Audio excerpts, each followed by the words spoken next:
Hi hello. ನಾನು ಇವತ್ತು ನಿಮಗೆ ಸೈಟ್ ತೊಗೊತಿದ್ದೀರಾ ಯಾವ ಮಿಸ್ಟೇಕ್ಸು ಮಾಡಬಾರ್ದು ಅಂತ ನಾನು ಈ ವಿಡಿಯೋದಲ್ಲಿ ನಿಮಗೆ ತಿಳಿಸ್ಕೊಡ್ತೀನಿ. ಅಂದರೆ ನಿಮ್ಮ ಮನೆ ಈ ಥರ ಏರಿಯಾದಲ್ಲಿ ಈ ಥರ ನೀವು ಚೆಕ್ ಮಾಡಿರೋ ಸೈಟ್ ತೊಗೊಂಡ್ರೆ ನಿಮ್ಮ ಮನೆ ಲಕ್ಷಗಟ್ಟಲೆ ಲಾಸ್ ಆಗುತ್ತೆ, ವರ್ಷಗಟ್ಟಲೆ. ಸೊ ನೀವು ಯಾವ ಥರ ಸೈಟ್ ತೊಗೋಬೇಕು, ಸೈಟ್ ತೊಗೊಳಕ್ಕಿಂತ ಮುಂಚೆ ಏನೇನು ಚೆಕ್ ಮಾಡಬೇಕು ಅನ್ನೋ ಕೆಲವೊಂದು ಪಾಯಿಂಟ್ಸ್ನ ನಾನು ಈ ವಿಡಿಯೋದಲ್ಲಿ ತಿಳಿಸ್ಕೊಡ್ತೀನಿ. ಖಂಡಿತ ಈ ವಿಡಿಯೋ ಯೂಸ್ಫುಲ್ ಆಗುತ್ತೆ. ನೀವೇನಾದರೂ ಸೈಟ್ ಮೇಲೆ ಇನ್ವೆಸ್ಟ್ ಮಾಡೋಕ್ಕೆ ನೋಡ್ತಿದ್ದೀರಾ ಸೈಟ್ನ ಅಂದರೆ ಖಂಡಿತ ಈ ವಿಡಿಯೋ ನೋಡಿ. ಬೇಸಿಕ್ ಥಿಂಗ್ಸ್ ನಾನು ಹೇಳ್ತಿರೋದು, ಈ ಬೇಸಿಕ್ ಥಿಂಗ್ಸ್ ನಿಮಗೆ ಹೆಲ್ಪ್ಫುಲ್ ಆಗುತ್ತೆ. ನಾನು ಒಂದು 2-3 ದಿನದಿಂದ ವಿಡಿಯೋ ಮಾಡೋಕ್ಕಾಗಲಿಲ್ಲ, ಒಂದು 4 ಡೇಸಿಂದ. ಬಿಕಾಸ್ ನನ್ನ ಪರ್ಸ್ನಲ್ ಕೆಲಸ ಇತ್ತು, ನಮ್ಮ ಅಕ್ಕನ ಮಗಳ ಮದುವೆ ಇತ್ತು. ಸೊ ಅದಕ್ಕೆ ಮಾಡೋಕ್ಕಾಗಲಿಲ್ಲ. ಇನ್ನೊಂದು ವಿಡಿಯೋ ಡೈಲಿ ಮಾಡ್ತೀನಿ. ಪ್ಲೀಸ್ ನನ್ನ ಚಾನಲ್ನ ನೋಡಿ, ಎನ್ಕರೇಜ್ ಮಾಡಿ, ಲೈಕ್ ಮಾಡಿ, ಸಬ್ಸ್ಕ್ರೈಬ್ ಮಾಡಿ, ಶೇರ್ ಮಾಡಿ. Thank you. ಇವಾಗ ವಿಡಿಯೋನ ಕಂಟಿನ್ಯೂ ಮಾಡೋಣ ಟಾಪಿಕ್ನ. ಫಸ್ಟ್ ಏನು ಪಾಯಿಂಟಪ್ಪ ಅಂದರೆ road access very very very very important ಒಂದು ಸೈಟ್ಗೆ. ಪ್ರಾಪರ್ ರೋಡ್ ಆಕ್ಸೆಸ್ ಇಲ್ಲ ಅಂದರೆ ಏನಾಗುತ್ತೆ, ನಮಗೆ ಮನೆ ಕಟ್ಕೊಳ್ಳೋಕ್ಕೂ ತುಂಬ ಕಷ್ಟ. ಮನೆ ಕಟ್ಕೋಬೇಕು ಅಂದರೆ ಮುಂದೆ ಹಿಂದೆ ಒಂದು ರೋಡ್ ಅಂತ ಇರಬೇಕು ಸೈಟಿಗೆ. ಸೊ ಮನೆ ಕಟ್ಕೊಳ್ಳೋಕೆ ಕಷ್ಟ. ಮತ್ತು ಬ್ಯಾಂಕಲ್ಲಿ ಲೋನ್ ಖಂಡಿತ ಆಗಲ್ಲ ರೋಡ್ ಇಲ್ಲ ಅಂದರೆ. ನಾನು ಪ್ರಾಪರ್ಟಿ ವ್ಯಾಲ್ಯೂಯೇಷನ್ ಮಾಡ್ತಿರೋದ್ರಿಂದ ಹೇಳ್ತಿದ್ದೀನಿ. ನಾವು ರೋಡ್ ಇಲ್ಲ ಅಂದರೆ ಲ್ಯಾಂಡ್ ಲಾಕ್ಡ್ ಅಂತ ಕೊಡ್ತೀವಿ, ಅಥವಾ ನೋ ರೋಡ್ ಅಂತ ಕೊಟ್ಟರೆ, ಡೈರೆಕ್ಟ್ ರೋಡ್ ಇಲ್ಲ ಅಂತ ಕೊಟ್ಟರೆ ಪ್ರಾಪರ್ಟಿಗೆ ವ್ಯಾಲ್ಯೂ ಬರಲ್ಲ, 0 ಬರುತ್ತೆ. ಆವಾಗ ಬ್ಯಾಂಕವರು ಸಹ ಲೋನ್ ಕೊಡಲ್ಲ. ಸೊ ಇದಕ್ಕೆ ರೋಡ್ ಇರಬೇಕು. ನೆಕ್ಸ್ಟ್ ಬಂದುಬಿಟ್ಟು ರೀಸೇಲ್ ಆಗಲ್ಲ. ರೋಡ್ ಇಲ್ಲ ಅಂದರೆ ಯಾರೂ ಮುಂದೆ ಬರಲ್ಲ ತೊಗೊಳಕ್ಕೆ. ರೋಡ್ ಇಲ್ಲಪ್ಪ ಪ್ರಾಪರ್ಟಿಗೆ ಯಾರು ತೊಗೊತಾರೆ? ನೆಕ್ಸ್ಟು ನಾವು ನಮ್ಮ ಹತ್ರ ಇನ್ನೊಂದು ಕಸ್ಟಮರ್ ತೊಗೋಬೇಕಂದ್ರೆ ಆ ಕಸ್ಟಮರ್ ಕೂಡ ಯೋಚನೆ ಮಾಡ್ತಿರ್ತಾರೆ, ನಾವು ಅದು ರೋಡ್ ಇಲ್ಲದೆ ಇರೋದು ತೊಗೊಂಡು ಮುಂದೆ ನಾವು ರೀಸೇಲ್ ಮಾಡೋಕ್ಕೆ ಕಷ್ಟಪಡಬೇಕು, ಸೊ ನಮಗೆ ಬೇಡ ಅಂತ ಅಂದ್ಕೊತಾರೆ.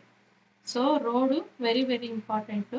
ರೋಡು ಒಂದು ಸೈಟ್ ತೊಗೊಳಕ್ಕೆ ಆಪ್ಷನ್ ಅಲ್ಲ, ಅದು ಎಲ್ಲನೂ ಮುಖ್ಯ, ವೆರಿ ವೆರಿ ಇಂಪಾರ್ಟೆಂಟ್. ಇದು ಫಸ್ಟ್ ಪಾಯಿಂಟ್, ರೋಡ್.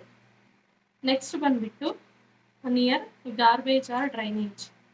ಗಾರ್ಬೇಜ್ ಅಥವಾ ಡ್ರೈನೇಜ್ ಹತ್ರ ತೊಗೊಂಡ್ರೆ ಏನು ಅಂದರೆ, ಡ್ರೈನೇಜ್ ಹತ್ರ ತೊಗೊಂಡ್ರೆ ಖಂಡಿತ ಪ್ರಾಬ್ಲಮ್ ಆಗುತ್ತೆ, ಸ್ಮೆಲ್ ಇರುತ್ತೆ.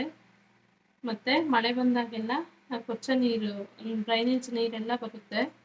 ಸೊ ಯಾರೂ ಇಷ್ಟಪಡಲ್ಲ, ಕಾಯಿಲೆ ಬರುತ್ತೆ ಡ್ರೈನೇಜಿಂದ. ಗಾರ್ಬೇಜ್ ಎಲ್ಲೆಲ್ಲಿಂದನೂ ನೀರು, ಕೊಳಚೆ ನೀರು ಬರುತ್ತೆ, ಆವಾಗ ಕಾಯಿಲೆಗಳು ಬರುತ್ತೆ, ಬ್ಯಾಡ್ ಸ್ಮೆಲ್ ಬರುತ್ತೆ, ಇರೋಕ್ಕಾಗಲ್ಲ.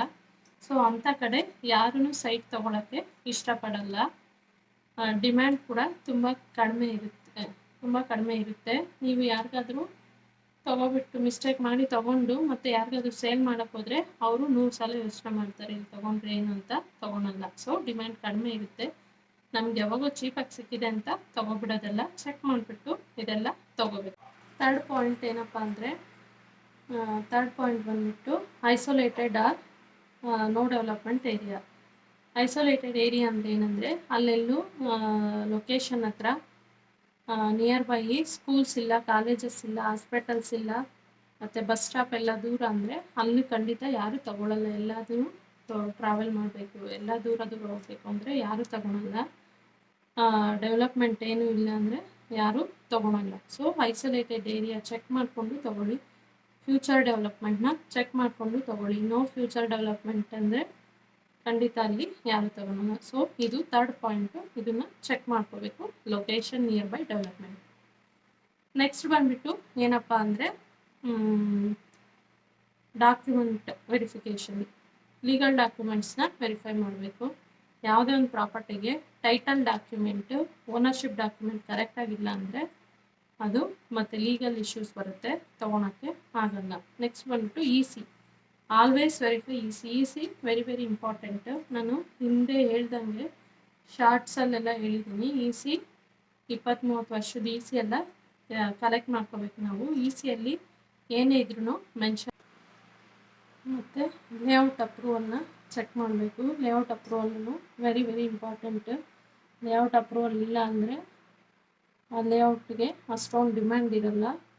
ಸೊ ಸೆಲ್ಲರು ಹೇಳ್ತಾರೆ ಎಲ್ಲ ಕರೆಕ್ಟ್ ಇದೆ ಅಂತ, ಬಟ್ ನೀವು ಬ್ಲೈಂಡಾಗಿ ಟ್ರಸ್ಟ್ ಮಾಡಬಾರ್ದು, ಕ್ಲೀನಾಗಿ ಚೆಕ್ ಮಾಡಿಕೊಂಡು ತೊಗೋಬೇಕು. ನೆಕ್ಸ್ಟ್ ಬಂದುಬಿಟ್ಟು ಚೀಪ್ ಟ್ರ್ಯಾಪ್. ಸೈಟು ನಮಗೆ ಚೀಪಾಗಿ ಸಿಕ್ಕಿದೆ ಅಂತ ತೊಗೊಬಿಡೋದಲ್ಲ. ಯಾಕೆ ಚೀಪಾಗಿ ಸಿಕ್ಕಿದೆ ಅಂತ ನಾವು ಚೆಕ್ ಮಾಡಬೇಕು. ಮಾರ್ಕೆಟ್ ರೇಟ್ಗಿಂತ ಅಲ್ಲಿ ಏನು ಚೀಪಾಗಿ ಸಿಗ್ತಿದೆ ಸೈಟು ಅಂತ ತೊಗೊಳೋದಲ್ಲ. ಯಾಕೆ ಏನಾದರೂ ಚೀಪಾಗಿ ಸಿಗ್ತಿದೆ ಅಂತಂದರೆ ಅಲ್ಲಿ ಏನೋ ಲೀಗಲ್ ಇಶ್ಯೂಸ್ ಇರುತ್ತೆ, ಅಥವಾ ರೋಡ್ ಆಕ್ಸೆಸ್ ಪ್ರಾಬ್ಲಮ್ ಇರುತ್ತೆ, ಅಥವಾ ಡಾಕ್ಯುಮೆಂಟ್ಸ್ ಏನಾದರೂ ಕ್ಲಿಯರ್ ಇರಲ್ಲ. ಸೊ ಎಲ್ಲ ಚೆಕ್ ಮಾಡಿಕೊಂಡು ನೀವು ತೊಗೋಬೇಕು. ಚೀಪಾಗಿ ಸಿಕ್ಕಿದೆ ಅಂತ ತೊಗೊಳೋದಲ್ಲ. ಇವತ್ತು ಚೀಪಾಗಿ ಸಿಗುತ್ತೆ, ನಾಳೆ ಅದೇ ದೊಡ್ಡ ಪ್ರಾಬ್ಲಮ್ ಆಗುತ್ತೆ. ಸೊ ಚೆಕ್ ಮಾಡಿಕೊಂಡು ತೊಗೊಳ್ಳಿ. ನೆಕ್ಸ್ಟ್ ಬಂದುಬಿಟ್ಟು ಏನಪ್ಪ ಅಂದರೆ ನಾವು ರೀಸೇಲ್ ಪೊಟೆನ್ಷಿಯಲ್ನ ಚೆಕ್ ಮಾಡಬೇಕು. ಸ್ಮಾರ್ಟ್ ಬೈಯರ್ಸು ಏನು ಮಾಡ್ತಾರೆ, ಸ್ಮಾರ್ಟಾಗಿ ಥಿಂಕ್ ಮಾಡ್ತಾರೆ. ಸ್ಮಾರ್ಟ್ ಬೈಯರ್ಸು ಅವರು ಇವತ್ತಿನ ಬಗ್ಗೆ ಯೋಚನೆ ಮಾಡಲ್ಲ. ಮುಂದೆ ನಾವು ತೊಗೊಂಡ್ರೆ ಆ ಸೈಟು ಹೋಗುತ್ತಾ, ಫ್ಯೂಚರಲ್ಲಿ ರೀಸೇಲ್ ಆಗುತ್ತಾ, ನಮ್ಗೆ ಹೇಗೆ ಲಾಭ ಬರುತ್ತೆ ಅಂತ ಚೆಕ್ ಮಾಡ್ತಾರೆ. ಸೊ ರೀಸೇಲ್ ಆಗೋದು, ಫ್ಯೂಚರ್ದು ಥಿಂಕ್ ಮಾಡೋದು ವೆರಿ ಇಂಪಾರ್ಟೆಂಟ್. ನಾವು ಮನೆ ಕಟ್ಕೊಳ್ಳೋಕಂದರೆ ಒಂದು ವೇಳೆ ಸರಿ ಹೋಗುತ್ತೆ. ಸೊ ನಾವು ರೀಸೇಲ್ ಮಾಡಬೇಕು ಮುಂದೆ, ಇಲ್ಲಾಂದ್ರೂ ಬೇರೆ ಕಡೆ ತೊಗೋಬೇಕು ಅಂತ ತೊಗೊತಿದ್ದೀವಿ ಅಂದರೆ ನಾವು ರೀಸೇಲ್ ಪೊಟೆನ್ಷಿಯಲ್ನ ಚೆಕ್ ಮಾಡಿಕೊಂಡು ತೊಗೋಬೇಕು. ಸೊ ಇಷ್ಟು ಪಾಯಿಂಟ್ಸು ನಾನು ಹೇಳಿರೋದು. No road access, documents very important, ಮತ್ತು future development, isolated areas, resale potential, drainage or garbage ಹತ್ರ. ಸೊ ಈ ಎಲ್ಲ ಪಾಯಿಂಟ್ಸ್ನ ಹೇಳಿದ್ದೀನಿ. ಇದೆಲ್ಲ ನಿಮಗೆ ಖಂಡಿತ ಯೂಸ್ಫುಲ್ ಆಗುತ್ತೆ ಅಂತ ಅನಿಸಿದ್ರೆ ನನ್ನ video please like, share and subscribe ಮಾಡಿ. ಸಬ್ಸ್ಕ್ರೈಬ್ ಮಾಡೋದನ್ನು ಮರಿಬೇಡಿ. Thank you. ಇದೇ ಥರ ನಾನು ವೀಡಿಯೋಸ್ನ ಹಾಕ್ತಾಯಿರ್ತೀನಿ ಡೈಲಿ. Thank you.